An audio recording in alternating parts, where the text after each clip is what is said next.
Hello friends, welcome to my YouTube channel. Today I discuss about life science for class 9 chapter 3 part 3.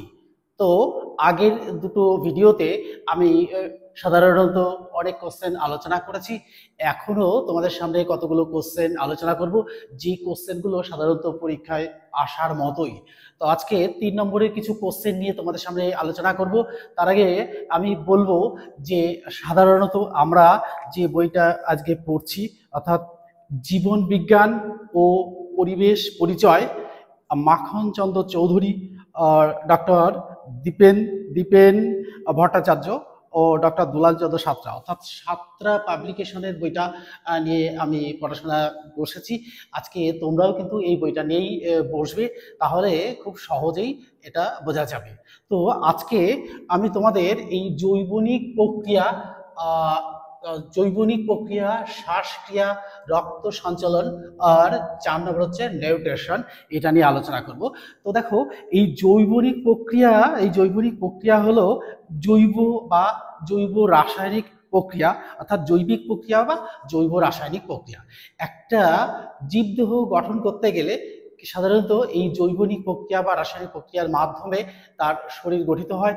আর তার শরীর গঠন করতে গেলে, সেই জৈবনিক প্রক্রিয়া চালাতে গেলে সাধারণত একজন জীবন্ত প্রাণী বা মানুষের খাদ্য গ্রহণ করতে হয়, রক্ত সঞ্চালন চলে, শ্বসন ক্রিয়া চলে, তারপরেই কিন্তু তার জৈবনিক প্রক্রিয়াটা সম্পন্ন হয়।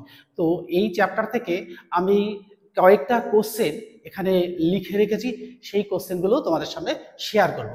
তা আমি যতদূর আজকে জৈবনিক প্রক্রিয়া, শ্বসন ক্রিয়া ও রক্ত সঞ্চালন, নিউট্রিশন, এই কটা পর্যন্ত থেকে যত কঠিন কোশ্চেন আসতে পারে, অর্থাৎ 3 নম্বর কোশ্চেনগুলো যেগুলো সাধারণত পরীক্ষায় আসার মতো, সেই কোশ্চেনগুলোই আজকে তোমাদের সামনে শেয়ার করব। তো কোশ্চেনগুলো দেখো। 1 নম্বর কোশ্চেন হচ্ছে, এই তরুক্ষীর কি? তরুক্ষীর দেখো, বট, অশ্বত্থ, কাঁঠাল, আকন্দ, এই গাছের আঠা থেকেই সাধারণত তরুক্ষীর তৈরি হয়। তো আমরা এই বট অশ্বত্থর কথা বলতে গেলেই ছোটবেলায় কথা কিছু মনে পড়ে যায়। আর সাধারণত যারা পক্ষী শিকারী, তারা এই বট আর অশ্বত্থ গাছের আঠার সঙ্গে ধুনো মিশিয়ে এক প্রকার আঠা তৈরি হয়। সেই আঠাটা সাধারণত তারা পাখি ধরার কাজে ব্যবহার করে। আমরাও ছোটবেলায় ঘুড়ি ওড়ানোর সময় বা ফড়িং ধরার সময় এগুলো ব্যবহার করেছি। তো সেটা কথাটা একটু মজাদার, কিন্তু আমি তোমাদের একটু বলে দিতে চাই যে এই বট বা অশ্বত্থ গাছের আঠা কিন্তু ভীষণই মারাত্মক হয় যখন নাকি এর সঙ্গে কিছু ধুনো মিশিয়ে গরম করা হয়, তাহলে সেই আঠাটা খুব মারাত্মক হয়। তা দিয়েই সব কাজই করা যায়।